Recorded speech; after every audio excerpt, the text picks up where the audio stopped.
Welcome to another episode of The Brand Called You, a podcast and podcast show that brings you leadership lessons, knowledge, experience, and wisdom from thousands of successful individuals from around the world. I'm your host, Ashutosh Garg, and today I'm delighted to welcome a very accomplished professional from the Gold Coast, Australia, Alison Wheeler. Alison, welcome to the show. Thank you, Ash, so much for having me. Thank you. Alison is a high-performance business coach. She's also Miss Fitness Australia, a bodybuilder and Olympic weightlifter, a national rower in New Zealand, a CrossFit and athletics high performer, and a professional athlete.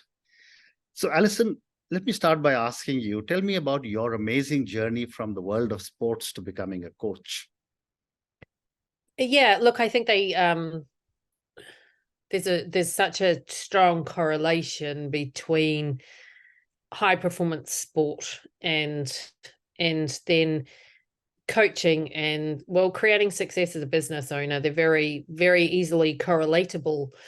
And so, from what I've learned as being an athlete for, well, since I was probably 5. Mm-hmm. So most of my life, things around those some what seems second nature to me, because I don't know any different, around discipline, follow through, structure,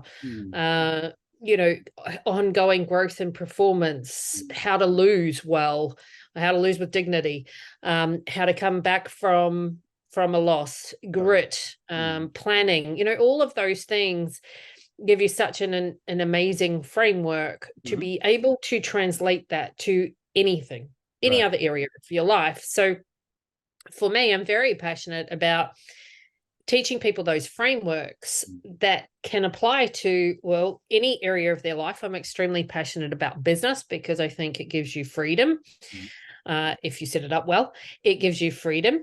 And so teaching those frameworks and having people be able to grow and scale a business around those frameworks so that their business is successful. It doesn't drain them of their life force of them.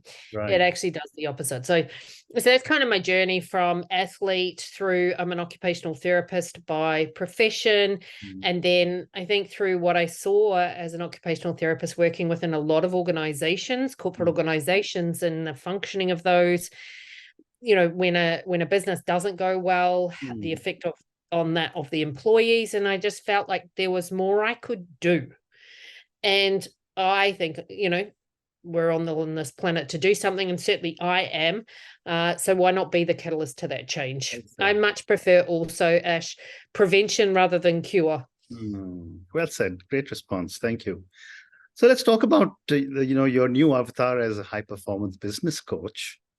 Coaching really started from the world of sports, and now it's made it into the corporate world. But my question, Alison, is how do you believe your experience as an athlete enhances your coaching abilities? Yeah, look, I think the understanding, I'll tell you two things. One is the foresight, the ability to see what is coming. Because as an athlete, you become very disciplined in being able to forward focus, being able to see what is coming. You have to be able to predict what someone else is going to do or what is going to happen, because you need to be 10 steps ahead of that person if you're competing with someone else. So foresight, I think, is one of those things, of vision, being able to see and look ahead of and predict so that you can put a pathway there, and also put in preventative things if you know what the things are that are coming. I think in addition to that, the importance of having clarity around goals. So often I ask people, well, what is your goal? What do you want? And they can't clarify that. There's no tangible way to measure that. And in sport, you just can't, I just want to be better. What does that mean? How are you going to measure that? What does that look like? And then once you know where you want to go, you reverse engineer. You can put a plan in place. You can put in the structure, because the structure gives people freedom. Often we resist structure, but the sheer structure is where all of the freedom lies, where you then get to have more expression and more of what it is that you want to do, because you know the parameters. It's like, if you were playing a rugby game and there were no lines on the field and there were no goalposts, I don't know what that would be, but it would be a messy game of people pouring on top of each other, right? Like, it just doesn't work. Correct. It's no different to business. It's no different to life. So those would be at least a couple of things. I could probably go on, but those would be at least a couple of things. They're great responses. And what are some of the common challenges or obstacles that individuals face when it comes to personal and professional development that you have faced? Couple of things. One is clarity around goals, like I said, just not actually having clear goals that they can, measure. And then I think there is an element of people think they need, I don't need to grow. I don't need personal development. Everything's fine. Or the flip side of that is I'm broken, and so I've got to fix myself. Neither of those two things are correct. Correct. Right. You don't need personal development because you're broken. You're not broken. You just need more skills. Otherwise, you'd have what you wanted. And then, so there's those two things. Or I don't need it because nothing's going wrong yet. Well, yet's an interesting thing. Like, you're forecasting something to go wrong. Why not ensure that you continue to grow? Because there's only two pathways. We're either growing or dying. That's it. So you can't actually stay the same. Like, that doesn't, because everything around you is continuously and constantly changing. And if nothing, in the last few years, we have very much learnt. Well, I hope we have. We've very much learned that literally nothing can stay the same. And I think pre the last few years, we've got into a comfort around things seem to be going okay, so we can just kind of carry on. But that process of improvement, always looking to improve, not because you're broken, not because things are necessarily wrong, but that's a pathway to success always. Very interesting.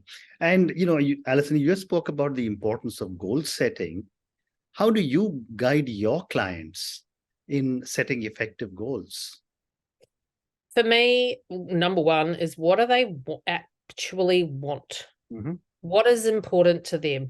What are I like for people, one, to have their goals clear and their values clear and their why. Those two things, because they need to be in alignment. I've found that sometimes people can set a goal of what they think someone else thinks success is, not what is in alignment with the person's values, particularly as a business owner. I see that regularly. So you might build your business, but you wonder why you're not fulfilled. You wonder why it still why does it not feel right? Because you're not in alignment with your own values and your own ethics. So the framework of building goals is tangible goals that are in alignment with your values and your why. So the process I like to go through is I want my clients to have all three of those. Very interesting. My next question is that how can individuals overcome the fear of failure and embrace a growth mindset when it comes to their own personal and professional growth? It's such an interesting one, because I think I would love us to redefine what failure actually is. What is a failure? And the more, like, I have failed more than I've succeeded. I have lost, from a sporting perspective and from a business, I've lost more than I've gained at times, right? Like, well, at least it's felt like it. So that, I think that we have this unrealistic viewpoint that the trajectory of success is going to be a straight line upwards. But it's not. It's messy. It's up, down, sideways, and it can sometimes be around in circles while we're figuring it out. So redefining what failure is, because is it a failure or is it a obstacle that you don't know the answer to yet? I also really love eat the frog. Mm-hmm. So do the things that you really don't like. Mm-hmm. First up, get them out of the way, because it doesn't matter what you're doing. There will always be things that you don't like doing. Right. Always. I would rather not have to get up super early in the morning and go to the gym and do all. I would like to just stay fit and healthy and not have to do any of that. But that's not how it is. It's not how our bodies function. It's not the world we live in. So I know when I wake up in the morning, I would much rather go back to sleep, no matter what, right? But I set myself up to when I have my gym gear right beside my bed, so I can't make, or I'm less likely to make an excuse not to go. I also know if I've committed with my word that I'm going to do something, then it's trusting yourself to follow through on the words you have committed to. Because some of the fear is, oh my goodness, I haven't done it before, so it's the unknown. But some of it is also, I've broken my word to myself this many times. Can I trust myself to do it? Very interesting. And, we also, I'm sure you come across lots of business leaders who say that they're suffering from what you call imposter syndrome. What are some effective strategies to overcome imposter syndrome and to build self-confidence? Imposter syndrome is so very real. And I really noticed this a lot. Again, it's perspective. You want being okay with being bad at something and being a beginner as a adult is a challenge. Because we want to be brilliant at it. We don't want to lose face. We want to seem like everything's okay. So it might be that you need to do that in bite-sized chunks, right? So the smaller exposure. For some people, they can just jump straight in the pool, right? I'm more of a fan of just get it done, because then you're less likely to stay in imposter syndrome. But knowing that literally, I don't know anyone that doesn't feel like that. We can isolate ourselves to feel like we're the only one going through that. But that ability to surround yourself in a network of people who are also growing, right, will then allow you to have those conversations and realize you're not the only one.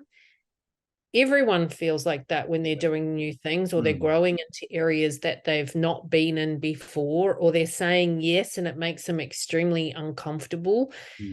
It's a normal response to going into something that is new or something that is uncomfortable. The more you do that, the easier it gets. I don't know if does imposter syndrome ever go away? I don't really know, but I just think you handle it better. Well said. The other question is on self-awareness. How important is self-awareness in personal and professional growth? And how do you help clients to develop this? I don't know that you can change a lot without being self-aware.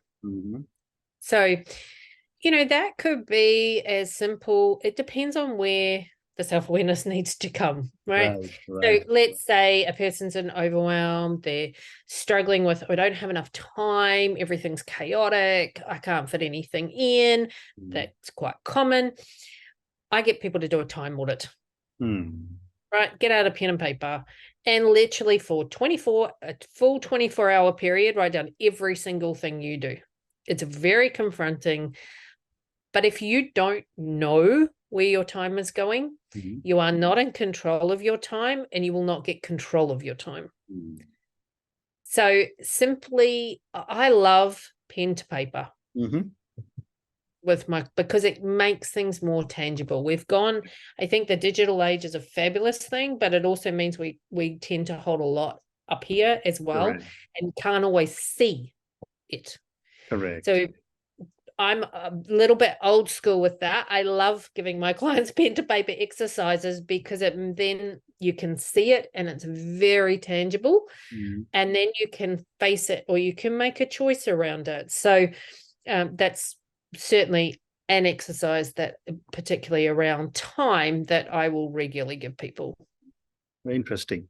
And a similar question that I wanted to ask you was on the role of resilience.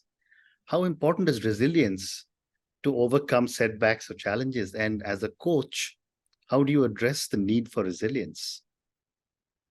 Resilience is really interesting one. I believe that we all need to be resilient, but I don't believe in being tough-skinned, right? Because if your general personality is gentle, why would you want to become tough-skinned? It's going to go against your strengths. So I believe everybody needs resilience because we need to be able to come back from losses.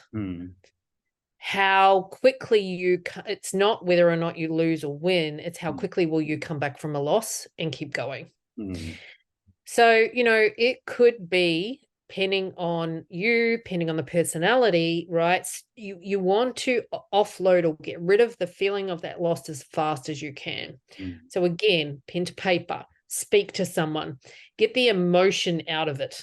Like if you need to go punch a punching bag, right? Whatever it is, go for a walk, get some fresh air, go to the beach, do those things to let go of that loss. Right. As fast as you can, or certainly the emotion of it, because until you let go of the emotion of it, you aren't actually going to be able to then, with calm mind, put a strategy in place to come back from it. Interesting. And the faster you shake off, for want of a better word, the loss, the faster you can come back from it. So it's that I think is where the resilience piece is certainly extremely important. And as an athlete, right, you learn to lose a lot. And you have to learn to lose and come back from that. Like, you might lose on a Saturday and you've got to be back training the next day or the day after. You cannot keep hanging on to that loss. Wonderful. My next question, Alison, is now about you. Most of us have people who influence us in our lives. So my question is, how have you been shaped by people in your life? And how are they influencing you as a coach today?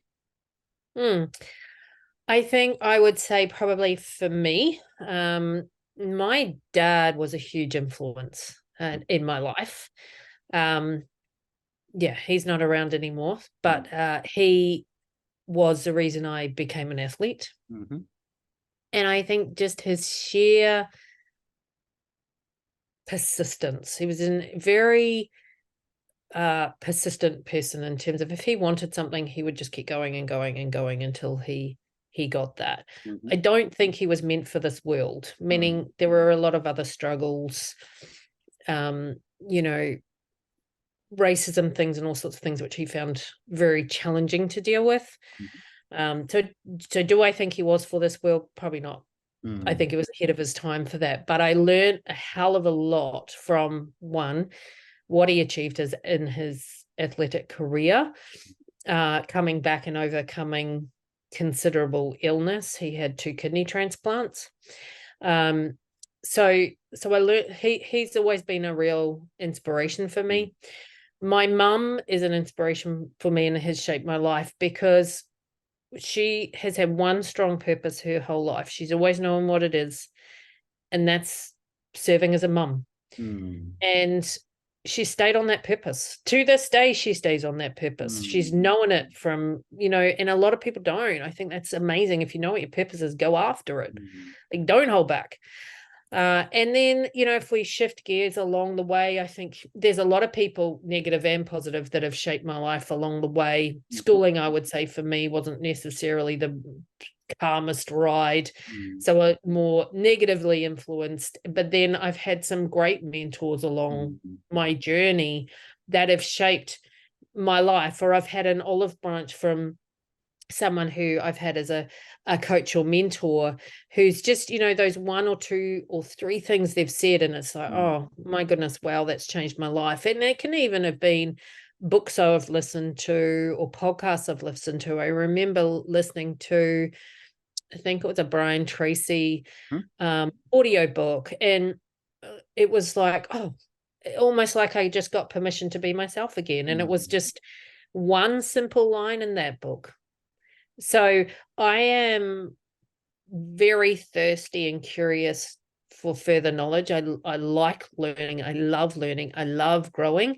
So I am always listening to something or seeking out, because you just never know where that one liner will come through, that one thing. If you can take one thing away and implement it, it shapes and changes your life. Oh, wonderful. And my last question to you, Alice, and this is for the many, many people who will listen to our conversation. Based on your own amazing journey as a sports person and now as a high performance business coach, what would you say are 3 lessons you would want a lot of our viewers and listeners to take away from our conversation? The first one would be very, very clear on what your goal is and what you want to achieve. Mm. And don't tie the vehicle to that goal, because you might have to change. Mm. You may have to change that. Mm. The other thing would be is don't tie your identity to that goal. Mm. Build your identity up independently of that goal. You express yourself through the goal, not the goal as you. Mm. They would really be the main things. And also, in addition, you can do so much more. Mm. And if you are not living to your potential, I truly believe you are not giving your full gifts to the world. Now, is that an easy thing in this day and age to do? No. But what else are you going to do? Yep. Well said. And on that note, Alison, and your wonderful lessons, be clear on what your goal is. Second, which is such a powerful comment you made, which is don't tie your identity to the goal. And the third one is you can do so much more. Thank you so much for speaking to me about your own journey. Thank you for speaking to me about so many different aspects of coaching and how your journey as a sports person is benefiting so many people in your new role as a high performance business coach. Thank you for speaking to me and good luck. Oh, thank you so much, Ash. I appreciate it. Thank you for listening to the Brand Called You videocast and podcast, a platform that brings you knowledge, experience, and wisdom of hundreds of successful individuals from around the world. Do visit our website www.tbcy.in to watch and listen to the stories of many more individuals. You can also follow us on YouTube, Facebook, Instagram, and Twitter. Just search for the Brand Called You.